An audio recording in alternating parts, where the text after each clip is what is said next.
بسم اللہ الرحمن الرحیم، السلام علیکم۔ آئی ایم ایف نے موجودہ حکومت کے خوابوں کو چکنا چور کر دیا ہے۔ اسحاق ڈار کے بعد فضل الرحمان بھی آئی ایم ایف کے خلاف بھڑک اٹھے ہیں۔ شہباز شریف اور موجودہ پی ڈی ایم قیادت اب کس طرح رائے فرار اختیار کرنے جا رہی ہے؟ عبوری حکومت کے حوالے سے کیا فارمولہ اس وقت شہر اقتدار کے اندر ڈسکس ہو رہا ہے؟ اس حوالے سے بڑی خبر ہے، آپ کے سامنے رکھنی ہے۔ پرویز الہی کے خلاف تحریک انصاف کے اندر بڑی بغاوت پھوٹ پڑی ہے۔ جیو نیوز کے خلاف کپتان نے لندن میں قانونی جنگ کا آغاز کر دیا ہے۔ کچھ اور انتہائی عام خبریں ہیں، وہ آپ کے سامنے رکھنی ہے۔ امید کروں گا کہ آپ سماعت کریں گے اور اپنے قیمتی فیڈ بیک سے ضرور آگاہ کریں گے۔ سب سے پہلے تو آج سابق وزیر اعظم عمران خان صاحب نے صدیق جان صاحب کو ٹیلی فون کیا ہے اور فون پر ان کی والدہ کی وفات پر تعزیت کی ہے اور ان کے بلندی درجات کے لیے دعا کی ہے۔ صدیق جان صاحب کی والدہ جو 2 دن پہلے وفات پا گئی تھی، آپ بھی دعا کیجئے کہ اللہ تعالیٰ ان کی مغفرت فرمائے۔ یہ بہت بڑا صدمہ ہے اور جن کے والدین نہیں ہیں یقینی طور پر وہ اور زیادہ اس حوالے سے اس دکھ اور کرب کی کیفیت کو سمجھ سکتے ہیں۔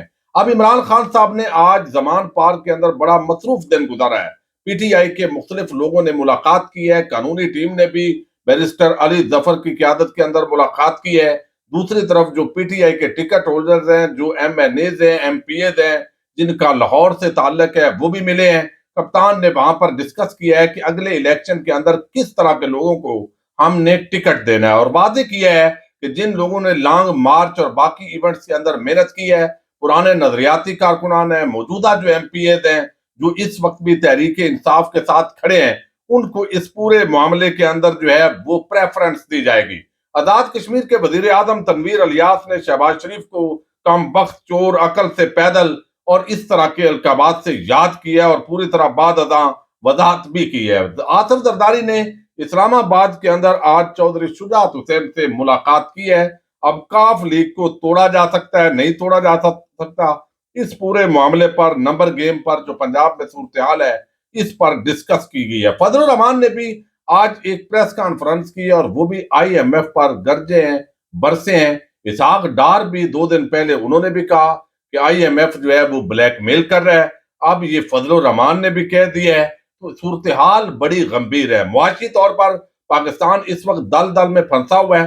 یہ آئی ایم ایف کو دھمکیاں دے رہے ہیں، لیکن 8 مہینے کے اندر جو انہوں نے تباہی پھیری ہے ملک کے ساتھ، اس پر کوئی بھی ماننے کے لیے تیار نہیں ہے۔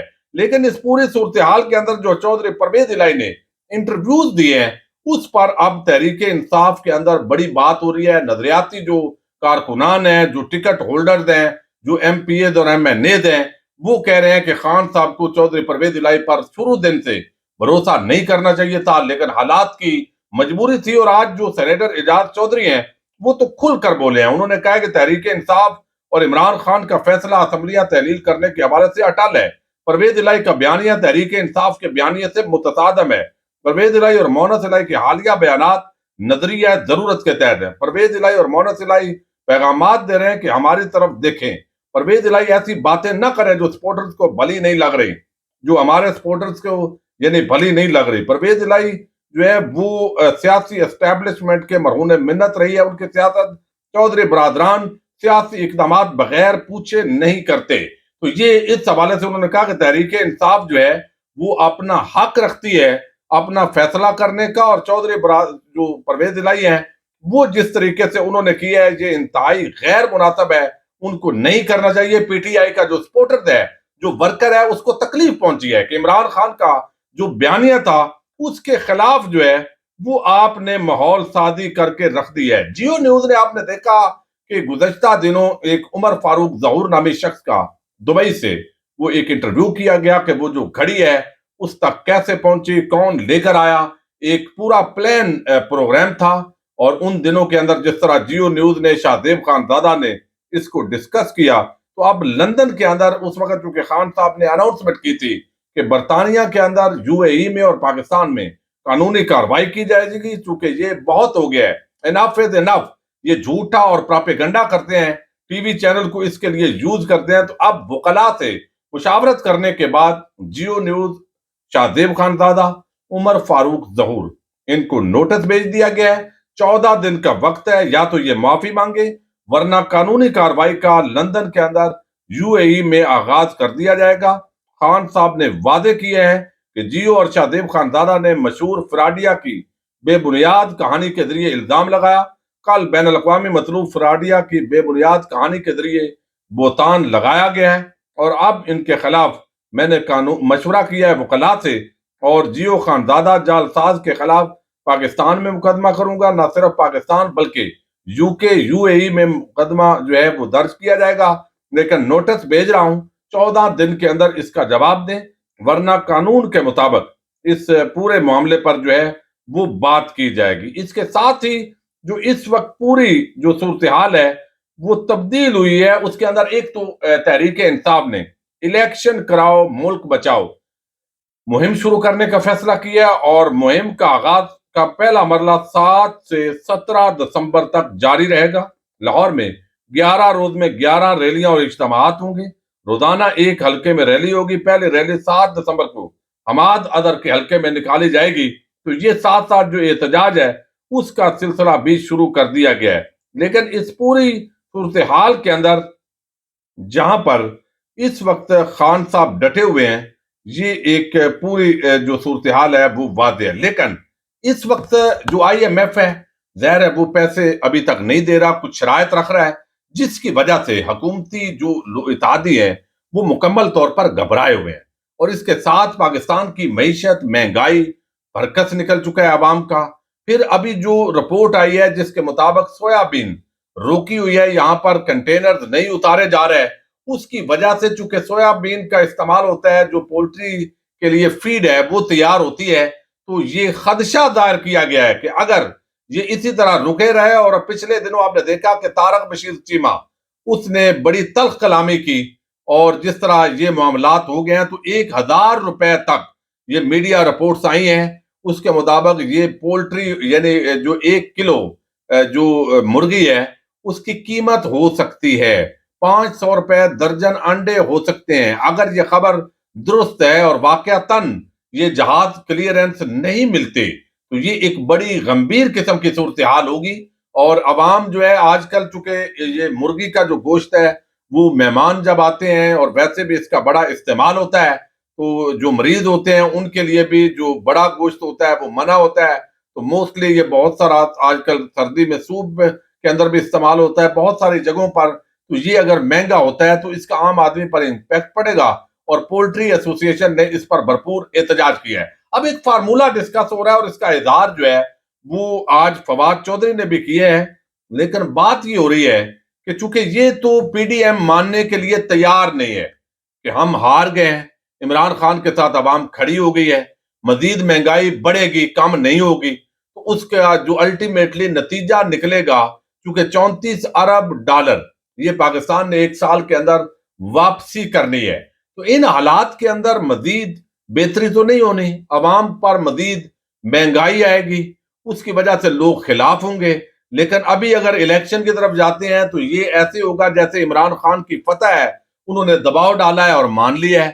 اس کا ایک نیا فارمولہ ہے، اور یہ ویسے تو پرانا ہے، یہ ڈسکس ہو رہا ہے شہر اقتدار کے اندر، اور وہ یہ ہے کہ عبوری حکومت قائم کی جائے، معاشی ایمرجنسی کی بنیاد پر سپریم کورٹ آف پاکستان سے اس کو قانونی جواز فراہم کیا جائے، تو اس پر جو ہے وہ جتنی بھی ناکامیاں اور 8 مہینے کے اندر بربادی ہوئی ہے اس کا ملبہ اس حکومت پر ڈال دیا جائے گا، تاکہ الیکشن جو ہے اس کے اندر کہا جائے 1-2 ہفتے کچھ ریلیف دے لیا ناجائز طریقے سے، اور پھر کہیں گے کہ ہم تو ریلیف دے رہے تھے لیکن یہ عبوری حکومت بڑی نالائق ہے، ہم تو بڑے لائق تھے۔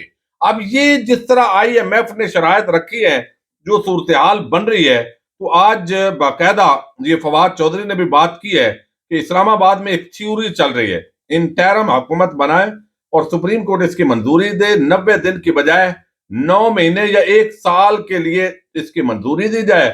زرداری نواز سوچ رہے ہیں ہم ختم ہو رہے ہیں، نظام انٹرم حکومت کے حوالے کر کے جائیں جو لمبی چلے، اب آپ نے اپنا پروگرام بند تو نہیں کروانا، بیلنس کر کے چلتے ہیں۔ تو یہ فواد چودھری جو ہے وہ اس تھیوری پر انہوں نے بات کی، اور ساتھ ہی انہوں نے بتایا ہے کہ موجودہ حکومت کے ساتھ کچھ غیر رسمی گفتگو کا آغاز ہو گیا ہے. اگلے الیکشن جو ہے اس پر بات چیت شروع ہو چکی ہے، لیکن ابھی اتنی جو ہے وہ فارمل گفتگو شروع نہیں ہوئی جس کی وضاحت میڈیا کے سامنے رکھی جا سکے. لیکن اس پوری صورتحال کے اندر بہرحال پاکستان کا جو عام آدمی ہے وہ پس گیا ہے.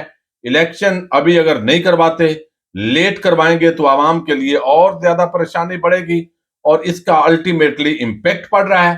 حکومت جو ہے مکمل طور پر ناکام ہو گئی ہے، اور اگر اسمبلیاں دونوں تحلیل ہو جاتی ہیں تو اس کے بعد صورتحال اور بھی خراب ہوگی، اور آپس کے اندر جو اختلافات ہیں وہ بھی گلی محلے تک پہنچیں گے. وفاقی حکومت مداخلت کرے گی، انتظامی پریشر ڈالے گی. تو پوری طرح اس وقت موقع دیا جا رہا ہے، لیکن وفاقی حکومت کے اندر خاص طور پر جو فضل الرحمان ہے وہ اڑے ہوئے ہیں، چونکہ اس ماحول کے اندر کے پی کے سے ان کو نہ تو نشستیں ملنے جا رہی ہیں. کوئی اکا دکا بندہ کبھی جہاں پر ان کے لوگ نہیں ہیں تو تیسرے چوتھے درجے کا ان کی پارٹی میں شمولیت اختیار کرتا ہے تو وہ بھنگڑے ڈالنے شروع کر دیتے ہیں. یہ اس وقت اصل صورتحال ہے. دیکھتے ہیں کہ یہ انٹرم حکومت کا جو فارمولہ ہے اس کو عملی جامہ پہنایا جاتا ہے. بہرحال عمران خان وعدے کر چکے ہیں کہ وہ اس فارمولے کو قبول نہیں کریں گے. 90 دن کے اندر اندر انتخابات کروائے جائیں گے، اور نگران حکومت کا کام ہی نئے انتخابات کروانا ہے. زرداری، شہباز شریف اور اتحادی اس وقت انٹرم گورنمنٹ یعنی عبوری حکومت جو 9 مہینے یا 1 سال کی ہو اس پر ملبہ ڈال کر فرار ہونا چاہتے ہیں اقتدار سے، لیکن وہ یہ تاثر نہیں دینا چاہتے کہ عمران خان کے پریشر میں آ کر انہوں نے حکومت سے وہ ہٹے ہیں اور عبوری حکومت کی طرف گئے ہیں. خان صاحب نے اس کو ریجیکٹ کیا ہوا ہے فارمولے کو. دیکھتے ہیں آنے والے دنوں کے اندر کیا معاملات ہوتے ہیں. یہ ایک بات اور جو ہے وہ ہو رہی ہے کہ اسٹیبلشمنٹ بھی چاہے گی کہ جو الیکشن ہے مئی جون کے اندر ہو جائیں، تو اسمبلیاں اگر مارچ کے اندر تحلیل ہوتی ہیں تو اس کا مطلب ہے کہ 4 مہینے خان صاحب کو آگے لے جایا جائے اور پی ڈی ایم کو 4 مہینے پیچھے لایا جائے، تو اس سے ایک اچھا فارمولہ بن سکتا ہے. اس پر بھی جو بات چیت ہے وہ جاری ہے. دیکھتے ہیں کیا رزلٹ نکلتا ہے. اجازت دیجیے گا. اللہ حافظ.